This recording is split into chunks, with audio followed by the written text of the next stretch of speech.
the lovely, beautiful participants here, a very, very warm welcome to the webinar. It's so wonderful to see so many people joining in from different parts of the country. We are truly grateful. These are indeed very, very trying times. A lot of us have lost loved ones. Some of us have experienced COVID ourselves. Some of us have experienced COVID in our families. In fact, I was speaking to an HR head, a very dear friend of mine, who is experiencing COVID right now. And 15-20% of her employees are experiencing COVID as well. So she's having to mobilize a lot of resources and manage the chaos.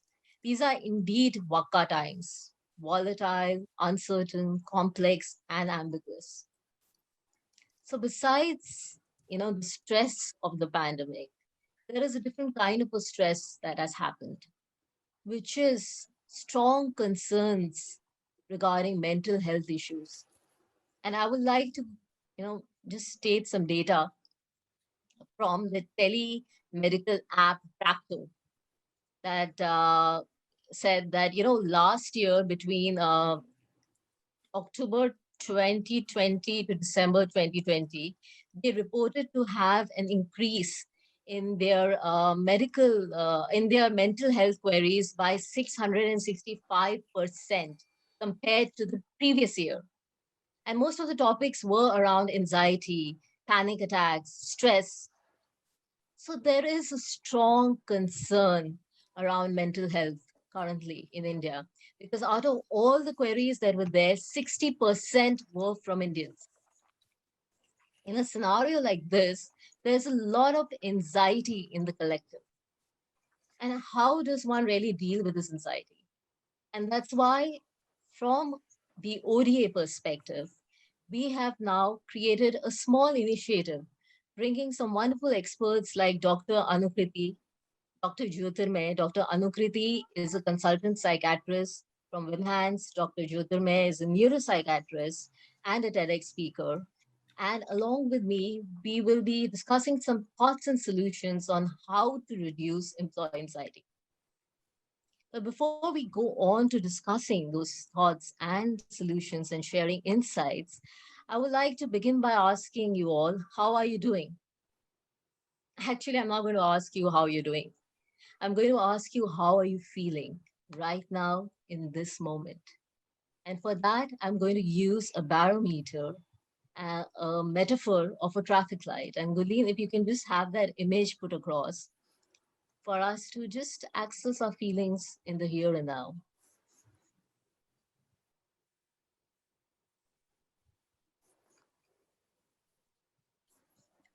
Okay.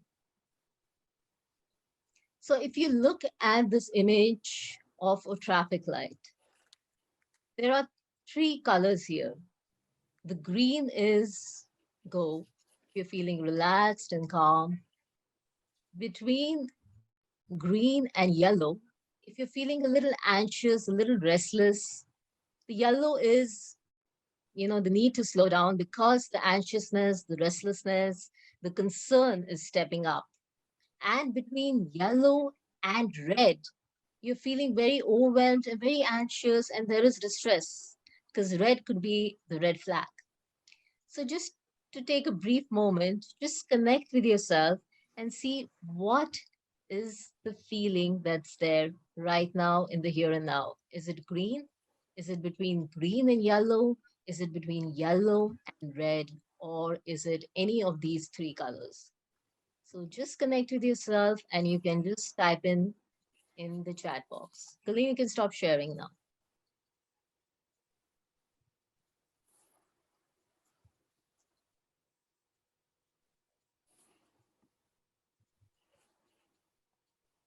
So whatever feeling right now you're feeling between green and yellow, green and yellow. Okay, yellow. Thanks, Amanda, for sharing that.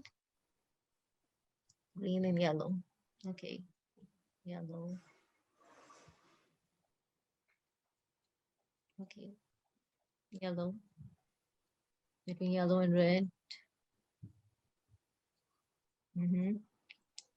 Thanks, Rina, for sharing that.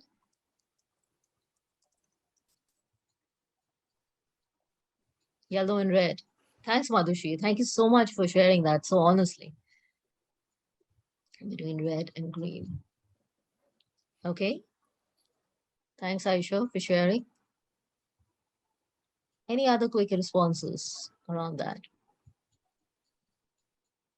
Okay, by and large, the group is sensing a feeling of yellow. So there is, and of course, there are variations where people are between yellow and red, and there are a few that are sensing the green. So there is certain amount of restlessness. There's a certain amount of anxiousness in the group today. So before we discuss this further, I would just, say that let's try and center ourselves. So put your hand near the thymus gland, and if you can just do a little tapping there. And I would like to talk about one of my favorite Bollywood dialogues from Three Idiots, which is all is well. So just, just a little tapping just to feel all in the here and now. You're completely centered and grounded.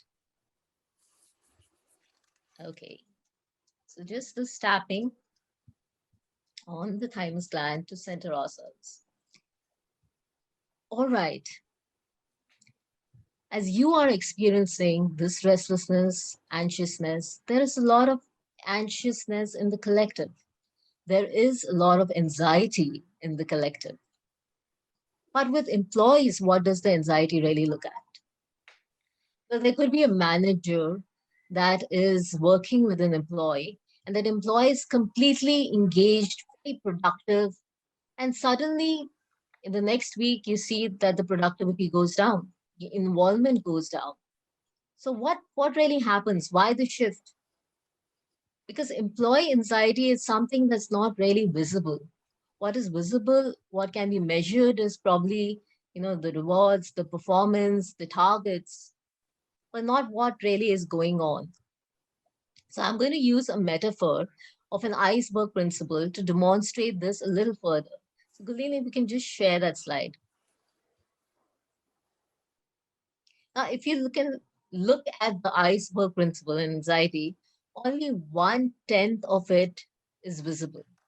So the behaviors that are visible is when employee anxiety is going on, is the employee is less engaged, distracted, avoiding, or the output would go down. There could be defiance, there could be aim inhibition, there could be workload paralysis, not wanting to work any longer, not wanting to work on the project. There could be the other part of the spectrum that is easing behaviors, pushing yourself, trying to, put in the extra hours when actually that person is not really feeling comfortable. But what's beneath the surface, the 90% is anxiety and associated feelings that is not really visible. So a manager could use the carrot and stick approach to get the work done. If you feel the anxiety, if you not see the anxiety, but if you can feel the output is going down, but the carrot and stick approach will not really work because the anxiety will catch up, and again the same pattern will follow. So how do we really manage employee anxiety? Now, I would like to also bring in the concept of psychodrama here. The founder of Psychodrama, Dr. Jacob Moreno, states that the self is manifested through different roles we play. The self emerges through different aspects of our personality. So if you're feeling anxious, it's a part of you that's feeling anxious. It's not the whole of you that's feeling anxious. So as a manager, if the manager is feeling anxious, it's just a part of the manager. The employee is feeling anxious, so it's just a part of the employee that's feeling anxious, not the whole of an employee as such. So how does this behavior really play out? How does employee anxiety really play out? I'm going to use a psychodrama process to understand this a little further. So we'll do a role simulation and try and understand how employee anxiety really plays out. So I'm going to invite Kalyan here to help us with the role simulation. And let's see how anxiety can really play out. Webinar on employee reducing employee anxiety during the pandemic. Okay. Yes. Just waiting for Preeti. All right. So here is it. Here is an employee who's completely focused on his work. He's totally engaged. He's done all the research that's needed for the project. He's streamlined all the timelines and he's got his act together. Despite the pandemic pressures, he's got everything under control. And suddenly, he gets a call from a family member. Hello? Yes? Yeah? Oh, okay, okay. Let me see how I can. Oh, okay. Let me. I will take care of it. Let me see how I can handle it. Okay, okay, yeah. He gets to learn that a family member has been hospitalized.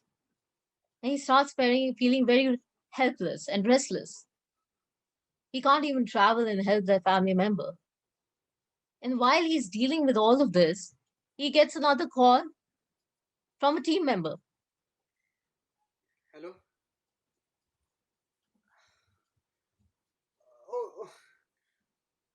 Oh, okay, okay.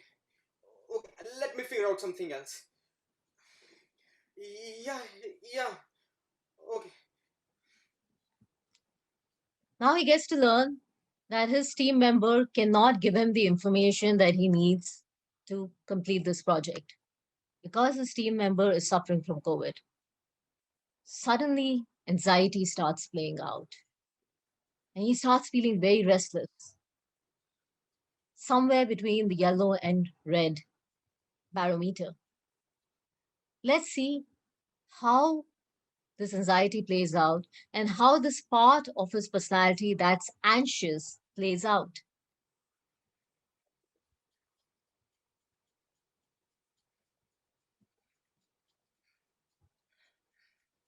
This is awful. What will happen to my family? This lockdown is not even allowing me to help them.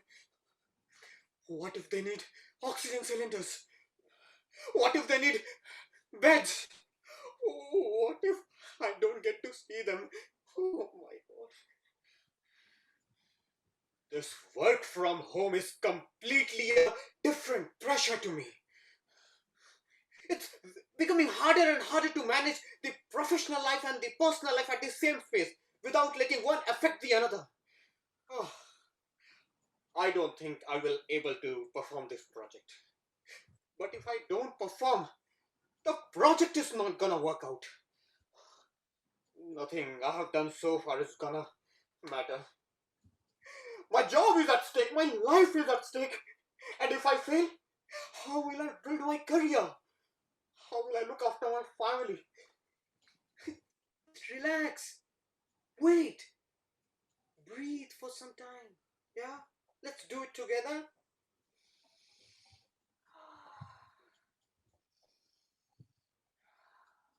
And now we gradually begin. It's not a big deal. Yeah? Let's figure out the solution together.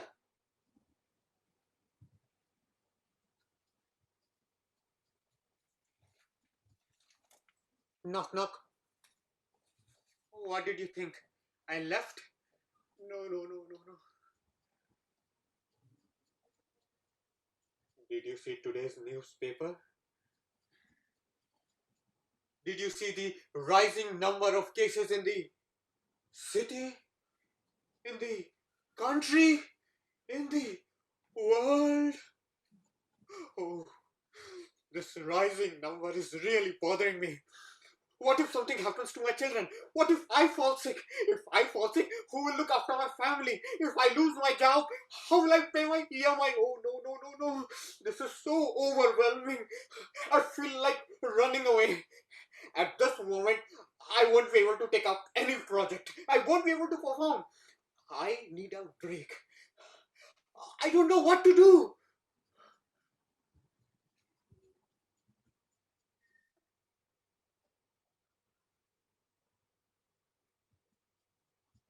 What to do?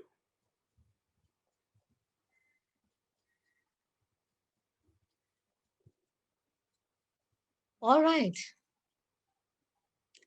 So that was a slice of life, what all of us have been experiencing. If you're feeling a little uncomfortable, if something has been triggered, do share. We also have a team of psychiatrists and clinical psychologists here.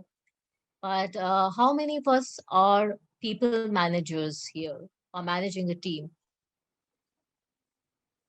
Thank you, Paul. So Kalyan is still here. How many of us are managing a team? If you can just give me a thumbs up. Okay. Okay. Good to know that. So I'm going to ask this. This is open to the whole forum here, and I'm also going to ask the people specifically who are managing teams. How, thanks, Madhushri, how can you really help this employee right now? Like I said, psychodrama is about the roles we play. It's expressed through different aspects of our personality. Here is an employee who's anxious. What can you do to support him right now? And how do you feel looking at the situation? What is it that connects with you? Can we have some responses?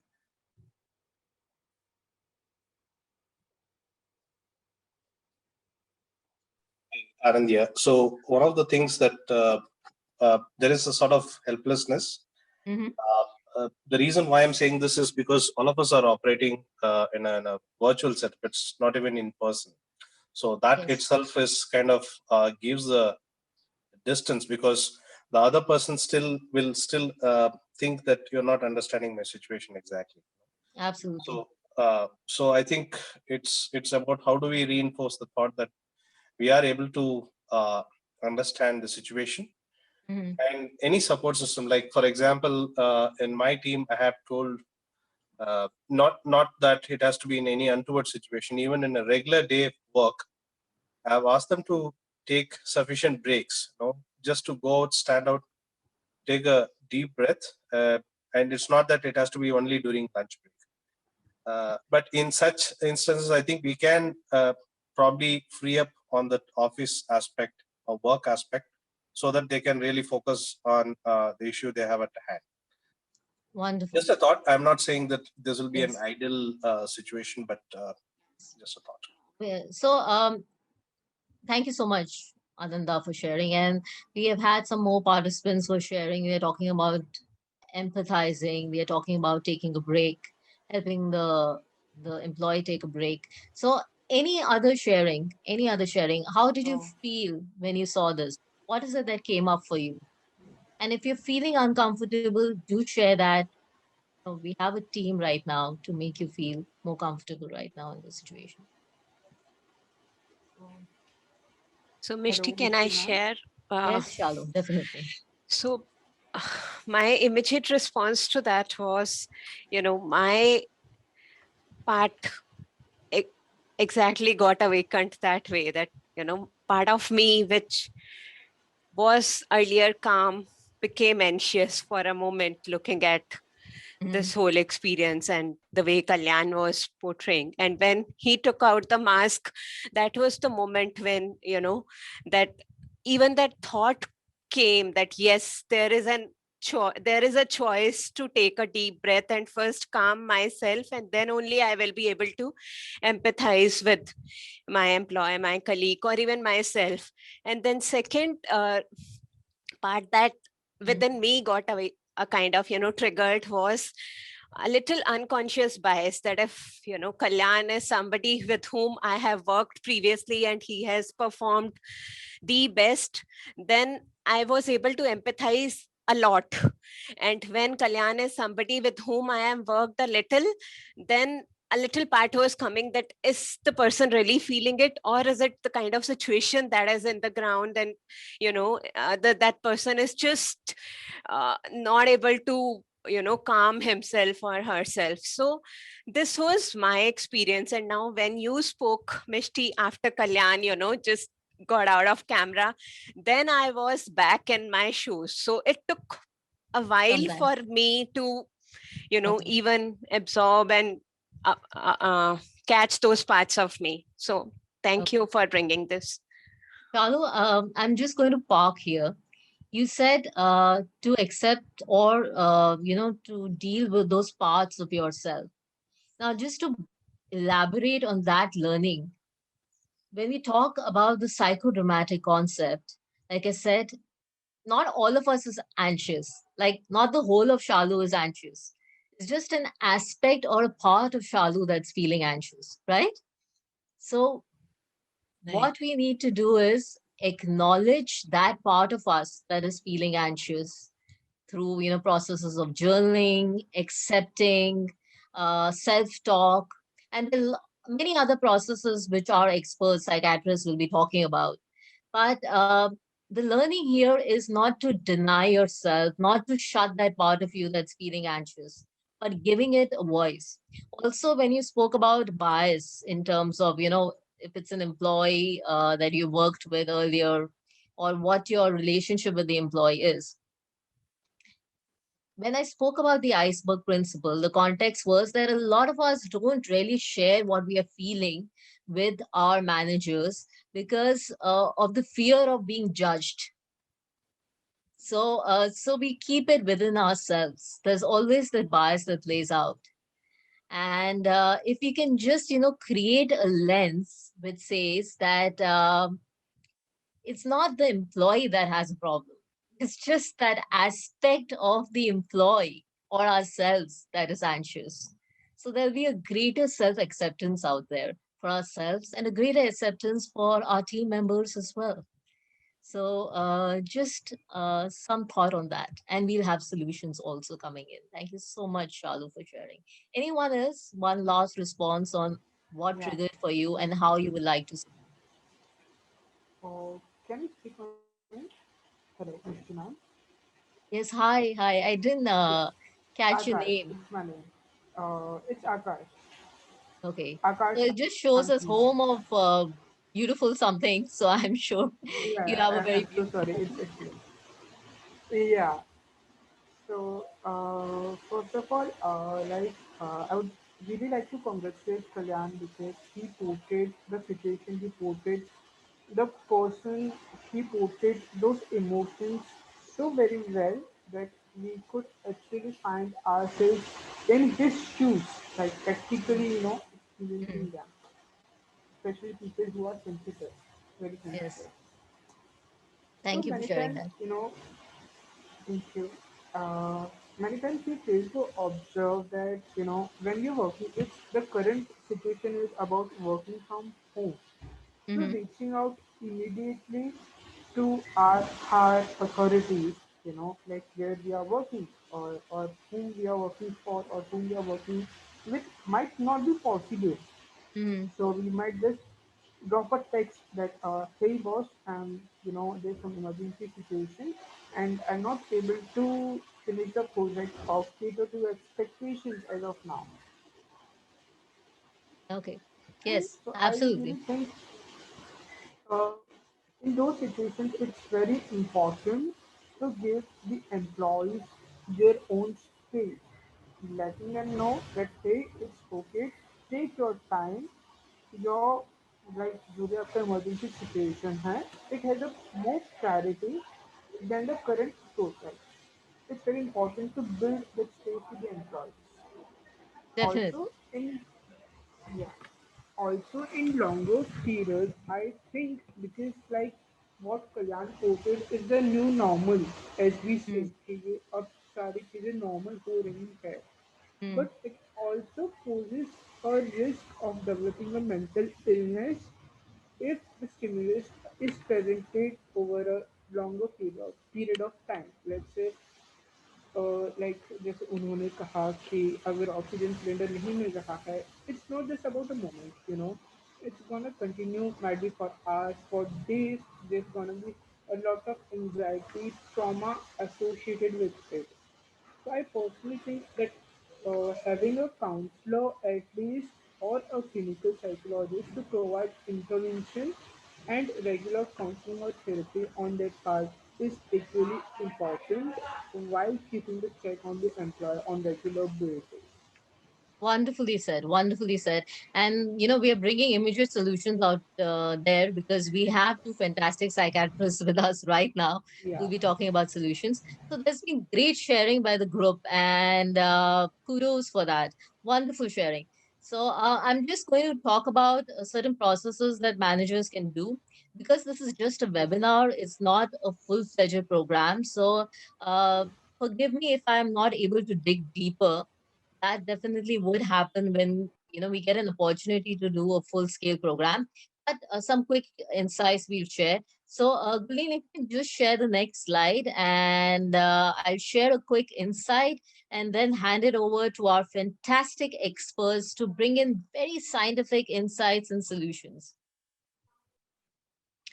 So, what can managers do to ease employee anxiety? A lot of you spoke about helping your subordinate take a break, providing that support, uh, just empathetic listening. So here I'm just going to talk about presencing.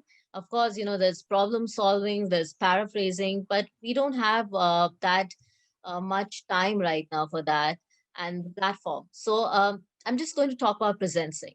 Now, presencing essentially means being present for your subordinate and sensing what those behaviors are, what is beneath the iceberg principle.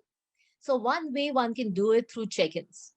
Now, it's a virtual setting, so it's difficult to do a one to one checking that can happen through face to face. But if you have a Monday morning meeting, can you just do a one word checking saying, how are you doing? When you're taking updates, if you can also do a one word checking saying, how's everyone doing and how is everyone feeling? For people who are inhibited about sharing about their mental state, because of some kind of a bias or perception they may have, then a one to one checking would also help, where you're using supportive nonverbal cues. You're not fidgeting and checking your phone, you're not distracted, but you're giving all ears to the subordinate to share. Some of the communication cues could be, how do you want to be supported right now? What is it that you need to get your work done? It's okay if you slow down. It's okay if you're not able to deliver within the timeline. Is there anyone else in the team you would like the support from? Is there anyone else in the team you would want to talk to? So these are some of the communication points. And of course, presencing and check ins is something that if you can, yeah, are very powerful. Thank you. Thank you, as Paul. Thank you. Yes, check-ins is something that's very important because as managers, if you're using the carrot and stick approach, to get the work done, if the productivity is going down, like I said earlier, that won't sustain. Because, if you saw in the act, uh, when he uses the coping thoughts, he takes out the mask and says, one step at a time, we can take care of it. Suddenly the anxiety comes back and says, knock, knock, I'm still there. And it can be triggered by the collective as well. So just by taking any kind of an action won't help. You really need to be there for the employee or the subordinate and see that how the subordinate can be supported and what resources are required. We are right now talking about the employee, we are talking about the management, the manager, but we're not talking about the management. So the larger unit of the organization, there are a lot of processes that can be done, but that is something we'll very briefly cover later. But I will not talk so much about paraphrasing and mentoring. That's another piece of sensitization on how, as a manager, you can be a mentor and manage this crisis. Problem solving, resource building is another very important tool and resource. But just to leave you with this thought of sensing and sensing the signs, why the output is going down, why the involvement is going down, why the subordinates or the employees are not as engaged as earlier. Just that piece of observation, check in, support, and resource building is something that could be very powerful. Now, speaking about science, I'm now going to hand it over to Dr. Anukriti, who will bring in her expertise and help us understand how to really recognize the signs of anxiety in an employee and what solutions can be provided. What I mentioned earlier, Dr. Anukriti Verma is a consultant psychiatrist with WIMHANS. She's written a lot of publications on mental health. And a very warm welcome, Dr. Anukriti Verma. Over to you. Thank you, Mishti. Thank you for the introduction. And let me just start by complimenting the gentleman who performed the psychodrama. I think it was something that would resonate with almost everybody hearing him or listening him, because in the current state that we are, these are the thoughts and the experiences of almost every individual in different work environments, in different workspaces, in different spheres of life. But this is something that's in continuity, and it's happening almost everywhere. So everyone finds it easy to resonate, and it was really brilliantly performed by him. And very well good examples were cited in terms of the thoughts and the conflicts that would come to mind in the current scenario that we are in. Now, putting it simply, we are definitely in very difficult times in every way. But I'm not saying that to increase your anxiety further. But what I'm trying to tell you, or what you already know, is that we are all in a very difficult period. The human race is in a difficult period. But what we have to remember is that we are all in this together, right? We are not in this alone. We are all in this together. And some way we can find out ways to make this time easier for each one of us by helping ourselves and helping the other person. Sometimes your subordinates, sometimes your colleagues, sometimes your friends, family, whoever. So there are actually ways of going about it. So just starting, I'd like to explain how anxiety is really understood. Now, when we speak of anxiety, in common terms, anxiety just means a sense of worry, feeling uneasy, and feeling nervous about something that has an uncertain outcome. So when you don't know what the outcome will be, you're basically anxious. Scientifically speaking, anxiety is actually body and mind's response to a perceived threat. Now, in the current scenario, we all know that the biggest perceived threat is the pandemic, the COVID, catching the COVID, having your loved ones have the COVID, or losing someone or losing yourself. And then there are added anxieties of now losing your job, or maybe losing money, or having salary cuts, and all these kind of anxieties, which now all, become humble jumble and connect to each other and make it very difficult for all of us. So in the current scenario, the anxiety takes precedence. Me as a mental health professional, just like you stated, Mishti, initially, that you quoted Practo, mental health professionals are overwhelmed at this point by constant calls every day, because you can't meet people, so there'll be calls and constant online communications by people who are suffering a lot from anxiety. Now, this anxiety is not necessarily clinical, requiring medication or requiring something like that, but it is definitely significant, and it is sometimes paralyzing as well. Because in the current times, wherever you look, the same kind of anxiety is reflected back on you by the next person. Because like I said, those concerns are resonating everywhere, and we can all relate to them. All right. So basically, scientifically speaking, anxiety is actually a response to a perceived threat. Now, anxiety has various components. Before we understand those components, it's also important to understand that anxiety is not always bad. There is good and there's bad anxiety. Good anxiety is actually an evolutionary function that the humans or the other organisms have developed over the period of evolution to keep oneself safe and to keep oneself performing better. For example, if you have a project, if you're a little anxious about it, you're a little on guard about it, you will meet your deadline, you will work hard, you will be focused, your energies and time will be focused, and you will meet it well. If you have a presentation, if you're a little anxious, you'll do good work, you'll work hard on it, prepare well, and present well. However, this good anxiety, which is protective in nature for us, becomes bad anxiety the moment it becomes too much or too long, right? So let's talk about too much anxiety. The example in the psychodrama suggested that the person already had some workload on him, the projects that he was working on, At the same time, there was a call from a relative, and that complicated the whole issue. They both got all jumbled up, and the person started to collapse or maybe just give in. So basically, anxiety, it starts from the brain. Now, the brain itself perceives the threat through various neurons and neurotransmitters and chemicals and a lot of jargon involved there. But basically, the brain, the circuits in the brain perceive the threat, and then they produce certain chemicals and certain hormones, which then move down the body and through various systems now involve the body as well. So anxiety has a mental component, it has a physical component, and it has a behavioral component. Now, the mental component is essentially the fact that what am I going to do? What am I going to do if this happens? How will I cope? How will I handle? And then this builds up further and further and further into the worst possible outcome, which we imagine for ourselves, and we catastrophize. Finally, I'm going to lose my job, or I'm going to lose my life, or my relative, or my family are going to be left to fend for themselves, and we start imagining the worst outcome. So this is the mental component. There is also an emotional component to anxiety, in which the person feels sad, feels crying, feels hopeless and helpless, and sometimes even worthless in this context.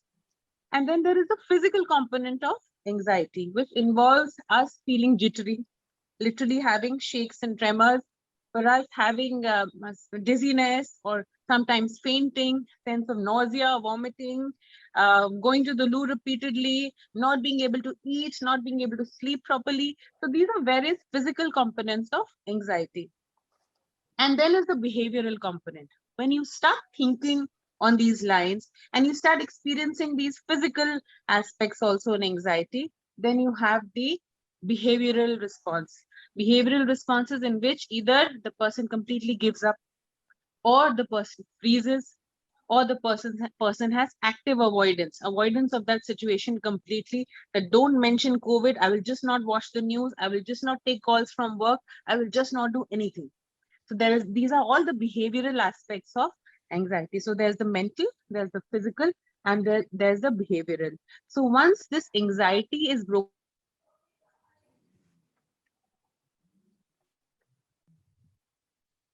I think there is a connection issue with Dr. Anukriti. So, what she has explained is about the different components of anxiety and how that really plays out, which is very useful information. Till the time she comes back, may I invite Dr. Jyotirmay to yeah, Dr. Jyotirmay, if you can just explain, take that conversation forward and just explain a little bit about anxiety and from an organizational point of view. Also, from the manager's lens, what can one do to handle an employee who's facing anxiety, or if there is anxiety in the collective, employees as such are facing anxiety. So, what are some measures that can be taken? Yes, Mishti. I think Dr. Anukriti has given a very clear and detailed overview what anxiety actually is and how body responds to it. And Kalyan had very well acted, and I think it is after a long time I'm seeing the mask which is covering the eyes and not the lower part. I think that is the very good concept of the mask, and trying to show it. Thank you for hosting this, Mishti. So, like all of us are, going through a very trying times, and wherein, if at all we are talking about employee anxiety, I think we'll have to get in the organization as a whole, because employee is because of the higher authorities, the managerial level, the CEO level, then the HRs, which are there. Unfortunately, these days, I think I have been dealing with a lot of HR anxiety, who have got affected, and just like how you have, so closely, I'm working on a few people who are experiencing that. So, what is the need of the hour? I think is a little bit of flexibility from all sides. The employers also have to put it forth with a very clear communication, and this communication has to be very frequent also. What is happening in anxiety is that people are having, I think, very short term kind of, memories. They are trying to remember something. There's so many things for them to remember, that I think constant communications have to be sent to the employees, stating that it's okay if you're facing an issue, let us know. There is some amount of flexibility in terms of time which can be given, some amount of flexibility for women who are having, children at home because there are no schools and all. So I think all this has to be recognized and has to be sent out with a clear communication, so that the employee knows ki, okay, there is something happening outside and my employer is always there to take care of me. That is one thing. And second thing is, we human beings have a lot of thought errors, on a daily basis. All of us have it.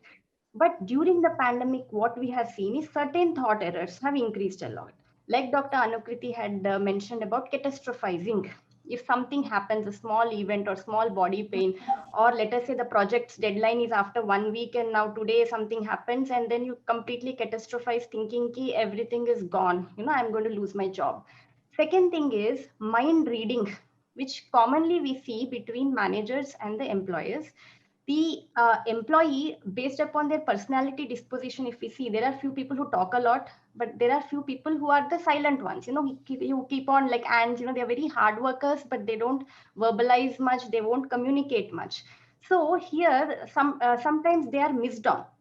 So these people, whenever they meet their higher authorities or managers, they kind of mind read that maybe that person doesn't like me, or a colleague also. They might even just without the other person talking anything also, just with some non-verbal cues, they kind of make this assumption that the other person doesn't like me. This is a mind reading thought error that if we sit and retrospect, many of us will have it, like just with our, that is our self image it denotes. Maybe with the kind of dress we wear, we might be thinking, yeah, okay, maybe the other person thinks that I'm not wearing a good dress, I don't look good, something like that.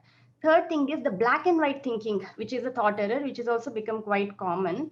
Black and white means, let us say you are supposed to perform, or the a project has to be performed, and there is a small criticism, like during these times you have not done well according to your potential, and there was a small mistake which was being pointed upon. The manager said, oh, you should have done this, why didn't you do this in proper time?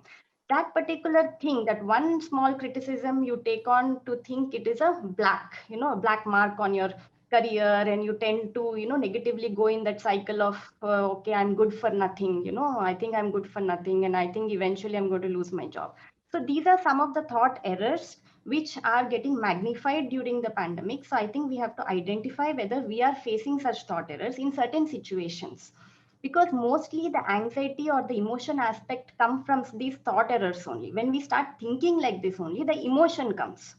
After the emotion comes, after anxiety comes, then the behavior aspect comes, wherein either you cry or you shout or you avoid people. When you mind read, think that the other person doesn't like me, you try to avoid people.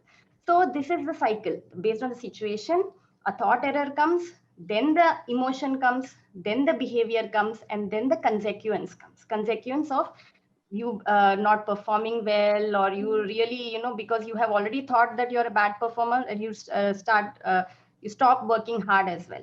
So these are some things that we'll have to identify in ourselves and in our co-workers also. And lender active listening is, which is what important. I think earlier also it has been mentioned by Mishti about this active listening. Active listening means the other person need not offer any advice, but it is just you are there to listen. The manager or the HR, someone, they are there just to listen to your woes, to your problems. And that listening can happen for a few minutes also, but it is worth it, because then because we are social human beings, so we need that social connect to feel that we are wanted, we are loved, we are wanted by the company values us. Because when that feel of want comes, oxytocin hormone is released, and that is a feel good, the happiness kind of feeling comes in. So that feeling of wantedness, feeling of being loved is actually also the need of the hour. And that I think we can text people, we can talk to by verbal or non-verbal cues, we need to let other people know. And that I think in the company setup we have to do that. And keeping aside all our egos, I think this is the time that we have to keep all our egos and other things aside which were there earlier. about competition, performance, trying to prove our worth. I think this is not that exact time, at least for a few weeks onwards.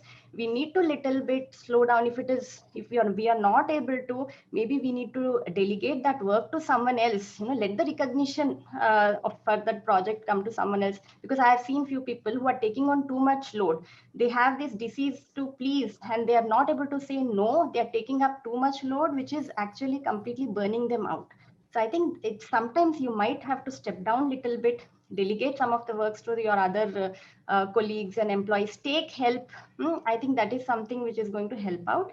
And another important thing I feel is for employer and employee, employers always have to do this appreciation, whatever it is, let it be the work or the human traits that the person possess, or in the current scenario, we are seeing a lot of people, doing many good works, helping each other out.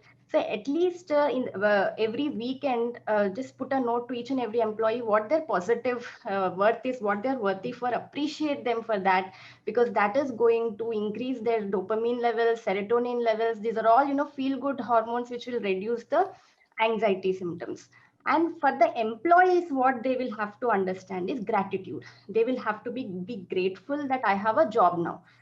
You have a job. There's so many people who are jobless, so at least that, gratitude ki I have a job, I have my employer who's taking care of me, I have money, at least some money coming in this pandemic. So all these things, please be grateful of. At least be grateful of whatever it is, one thing that you have in your life. Be grateful of that this very moment, because that gratitude also releases positive neurochemicals. So appreciation on the employer aspect, and employees should be more grateful.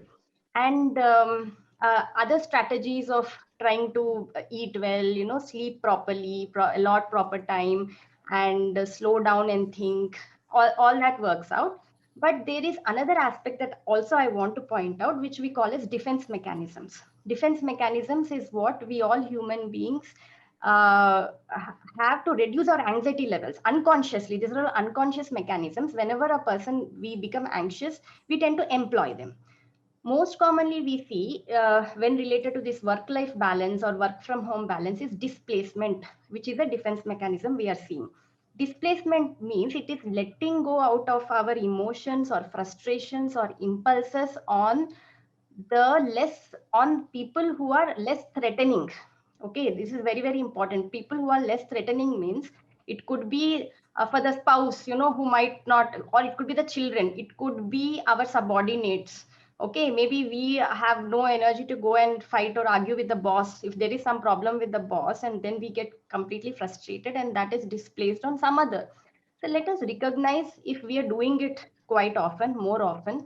And even in the team setup, even in the team member setup, if we see that someone has become a little bit more irritable or sad, or venting out more, maybe we'll have to understand that that person is having some problem, or that person is suffering, or let us not pass any comments or judge that person, but try to understand why that person is doing such a thing. So this displacement is an immature defense mechanism. Many of the times we use it. So recognition is important so that we can try to reduce it. Second thing is, there are some mature defense mechanisms also we are seeing these days in the pandemic. So many people have come out with being altruistic, trying to help their fellow human beings. I think that is also the need of the hour, altruism, wherein we can use this mature defense mechanism. We help the other person, our anxiety comes down.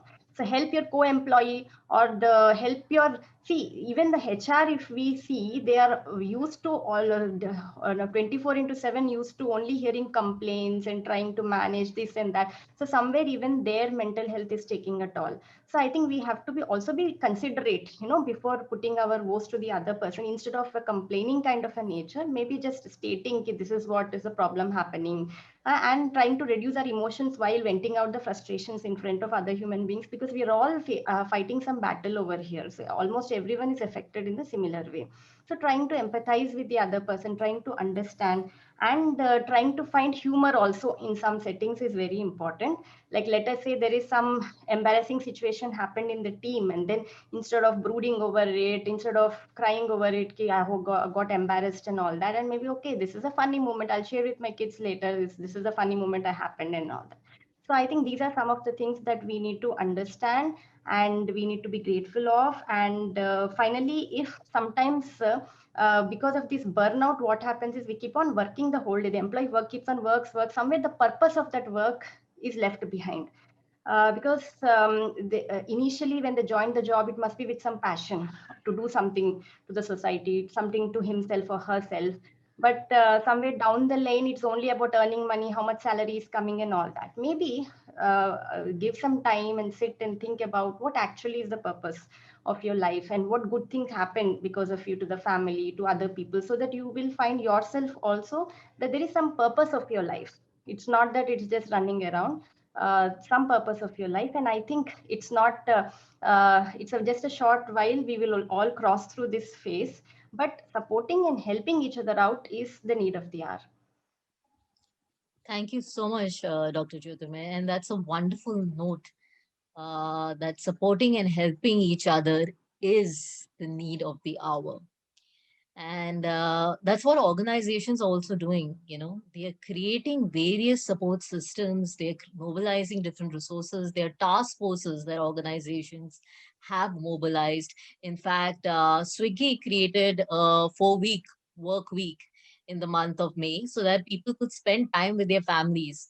And there was another concept called TGIF, which was Team Fridays. Thank God it's a team Friday. There were team bonding sessions happening there. So this whole need of creating spaces where employees can bond with their teams or bond with their family members, like you said, is to support each other and really foster the social connections. Now, I have a quick question from you. Why is it so important to foster social connections? Yes. See, thing is, like I have said, we are all social human beings. So the feel good factors or some of the neurochemicals will be released only when there is all our five senses are working together. So the five senses of seeing, hearing, touch is something, and hearing, it is about not just not the noise, but someone is hearing you also when you're talking, and you are hearing someone else's voice. So these are all connected to our brain circuit in such a way that the emotional center is activated, and then motivation comes in, what to do next. See, you have a family, you're alone, let us say, and then you have a people of three. Sometimes when we are alone, we might not have this energy or motivation even to cook the food. We'll be just laying down and maybe, okay, order something and all that. But then we have some guests coming in, or some if we have our kids, then we take up all the pains, all the motivation to, okay, let us cook this, something. So this motivation, this thing of doing something, that thing comes when you're with people around. And then Wonderful. our self-worth also increases when we are with people around. Absolutely. And just to that point, when you strengthen social connections in an organization, in the collective, in the society, uh, self-efficacy, correct me if I'm wrong, self-efficacy also builds up in an individual, and also resilience. So there are these two outcomes of self-efficacy, the ability to, cope better with challenges, and resilience is another thing that happens. And something that I also written in my post, and which you also quoted, was so beautiful, is just, being together releases oxytocin. And Mm-hmm. oxytocin is also called the cuddled hormone. It's also the hug hormone, and Yes. which is so important to reduce stress. So my submission is, in the era of social distancing and virtual way of being and construct, can we all just give a virtual hug to each other? Can we just be there for each other? Can we do those check-ins besides, taking updates, saying that, how are you feeling today, instead of what is it that you've done today? So, where is it that you need support? But again, looking it back to social connections, it will be also a good idea for organizations to really see what are the underlying forces. Where in the team the trust factors are there. There may be someone in the team who could be the trust acupuncture or the trust advisor, where people would be going in for trust. There could be someone in the team who's the lean in. There could be someone in the team who's, the man Friday. So, so like, I mentioned in psychodrama, there are different social roles also that people play. So if we can just understand what are the factors that contribute to trust and support in an organization, in the whole construct of the social capital in the organization, and just invest in strengthening that, strengthening these forces. And I'm sure a lot of support and resilience would be, would come up and would step up. So on that note, I would just, ask Gulleen to display the last slide. And then if anyone has any questions, we could bring that up.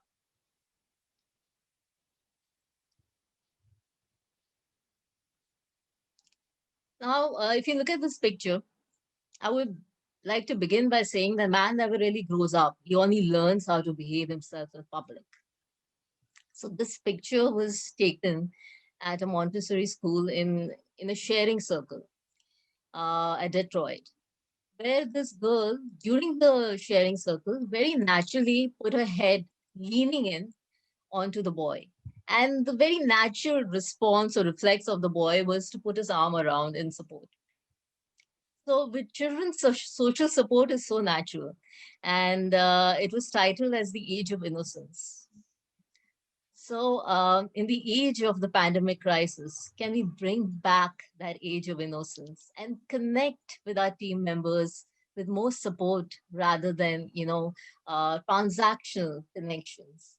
So that itself will strengthen a lot of social capital.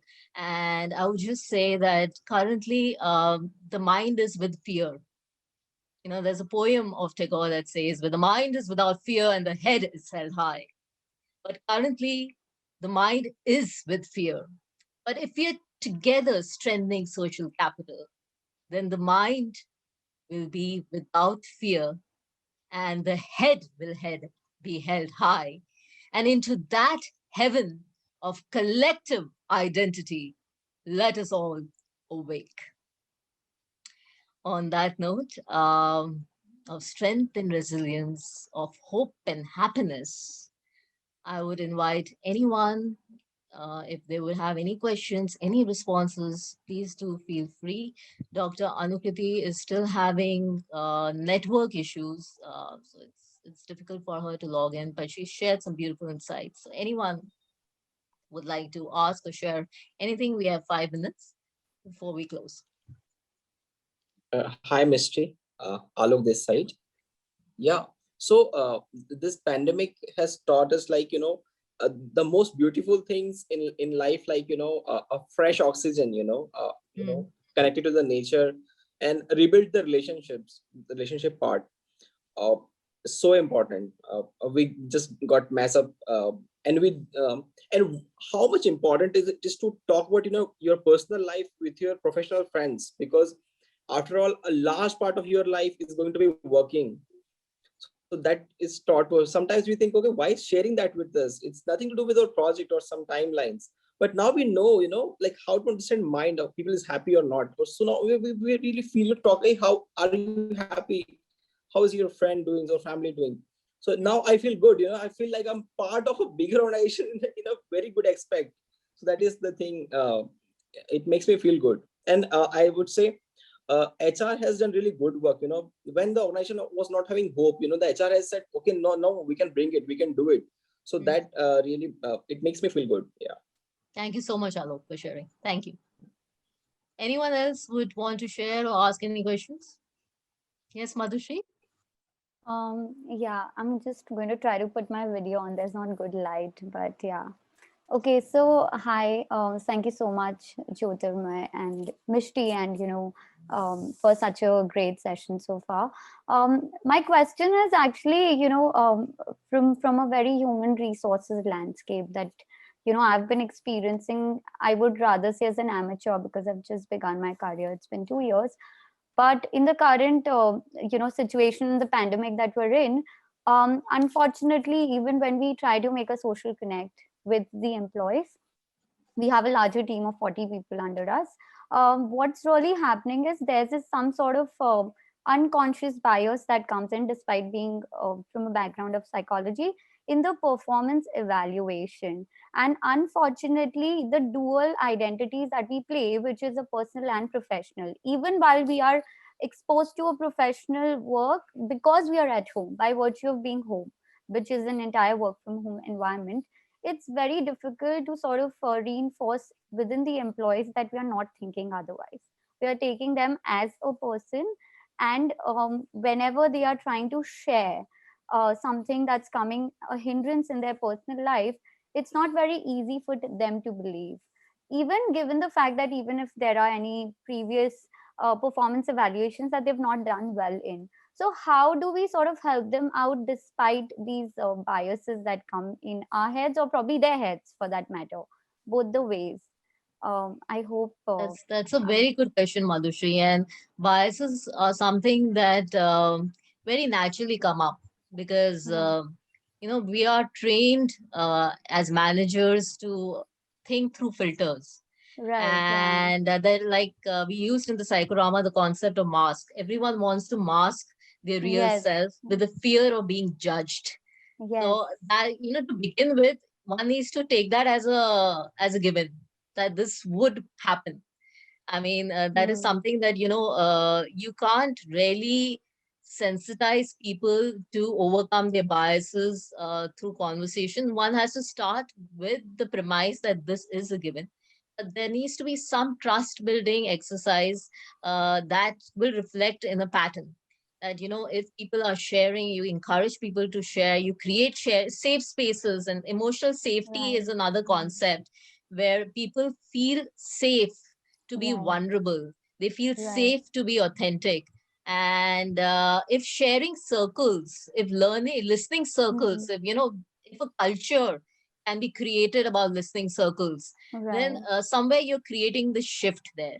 right, So that is something that needs to be done over a period of time. But first, beginning with acceptance, because acceptance is something that would also lower one's own anxiousness about this, that why am I being understood in a certain way? And right, then yeah, gradually creating interventions and processes. And also, we spoke about a certain amount of diagnostics, understanding where the trust is flowing in the team and in the organization.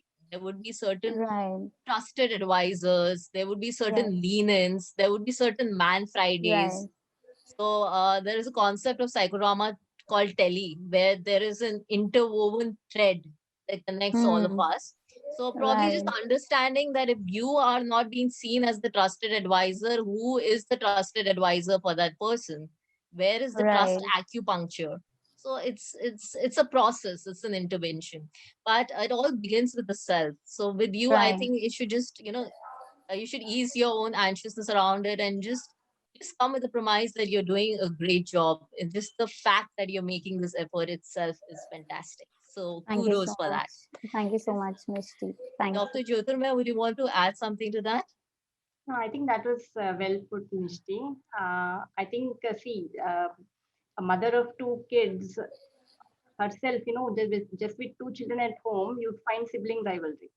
So definitely, when it's a single person handling 40 people and trying to understand their needs, their wants, so there's a lot of a bias and all unconscious bias, like she's put, can come up with. But yeah, it's if you're honest and sincere with yourself, and if there are some things that which are not under your control, everything is cannot be under your control. So you can pass it on to the higher authorities, or you can just Just to interrupt, there was a question that came in. We spoke about active listening, and I really believe that as a manager, just by the process of holding space, unconditional space, you can Hmm. really calm the nerves, because listening itself is providing safe space. But Right. there was a question that said that as a manager, despite of active listening, if someone, I think Neha asked that question, is sinking in, so it means that that is a call for action. Hmm. There that person needs more support, needs some either counseling support or medical support. So you need to recognize those signs, and it's a call of action. And again, I'm going to now hand it over to Dr. Jyotirmay to talk about how to observe that, and then we'll have room for one last question before we close today. yeah. Hmm. That's what active listening is. There are some components to it, like eye to eye contact should be there. It's not like you're checking your phone and listening to the other Right. person. So there are some things which have to be met then we call it as active listening. And interrupting the person in between while talking, trying to tell them, trying to be more inquisitive and ask more about what they are talking about. And trying to in between acknowledging and empathizing also. Oh, okay, that has happened. And this emotional cues also makes the person feel that you're interested in what they are actually talking about. But even after that active listening thing happens and you feel that the person is still distressed, unhappy, and I think these are some cues. If the duration of the symptoms of the anxiety and if the severity of the symptoms of anxiety are more, and even with our coping skills and even with our help, it is not getting this, then definitely it has to be escalated to a professional, a mental health professional. Let it be a clinical psychologist, and if the severity is more than a psychiatrist, so that based upon the severity of the symptoms, either medical or non-medical treatment can be started for the person. Okay. Yeah, that's great. Thank you so much. That Thank you, helps. Madhushree. Thank you, Neha. Any last question that, any comments, any last question that we could uh, give you some thoughts or solutions on?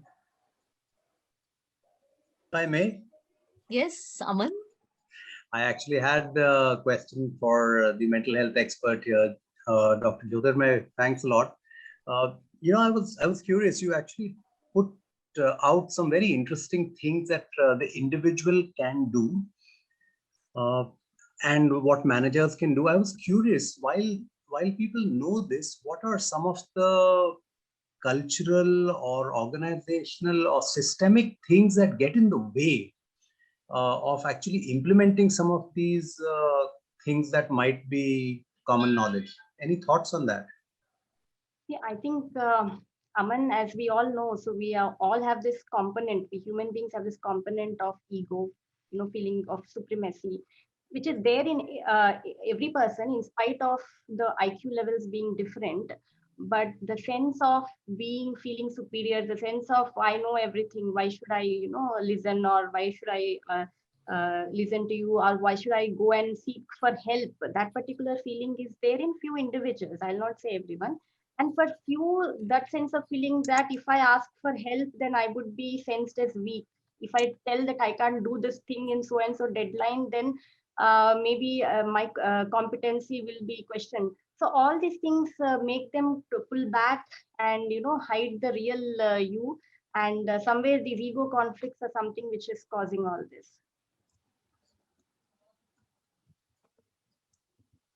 Yes, Aman. So, I mean, just to give an insight on that point, it is a lot about, like you said, managing egos but also understand again, we're bringing it back to understanding the social connections.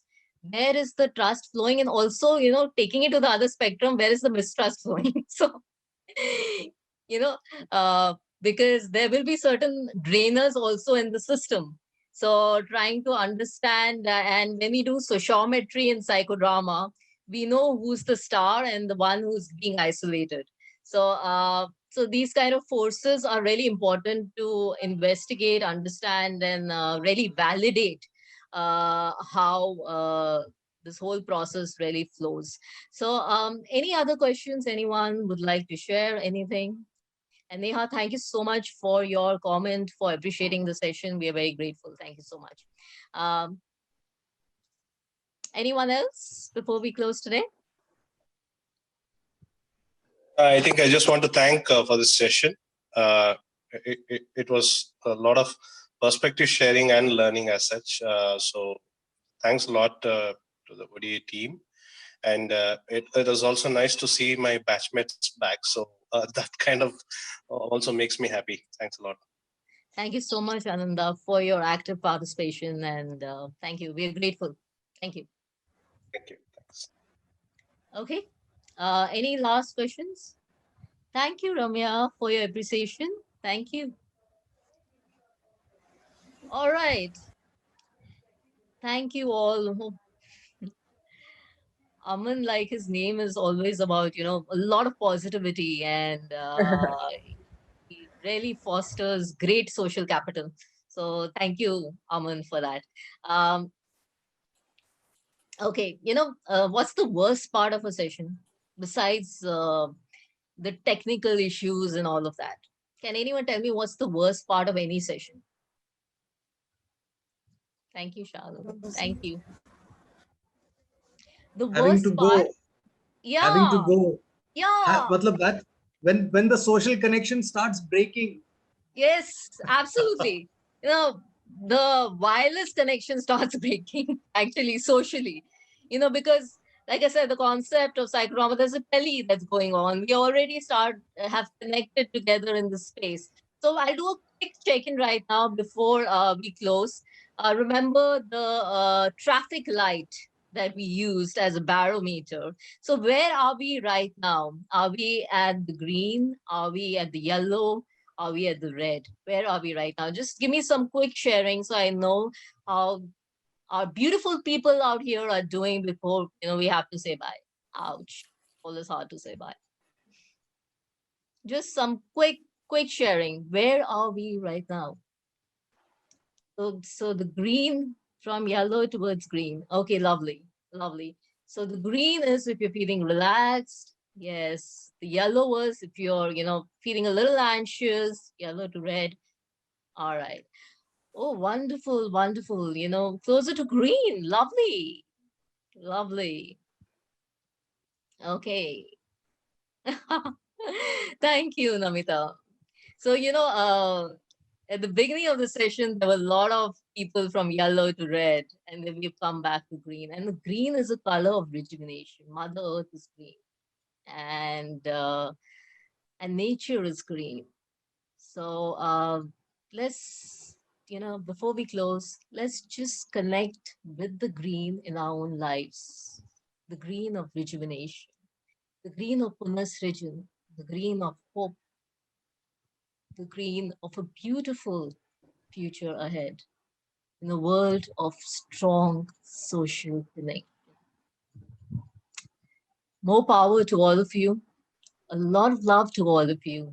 Stay safe, stay happy, and keep smiling.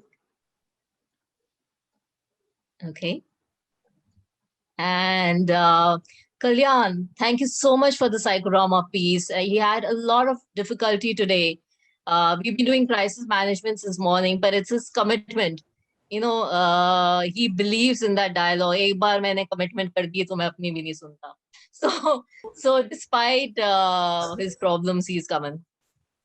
So thank you so much, and thank you everyone.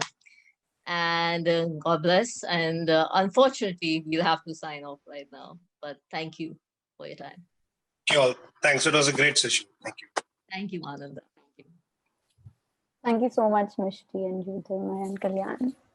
Thank you. Thank you so much, Mishti. It was great hearing you. It was Thank you. wonderful. Thank you. Thank you. Thank you. Thank you, everyone. Thank you, Kalyan. Thank you, Kalyan. It was wonderful. Thank you. Thank you. I really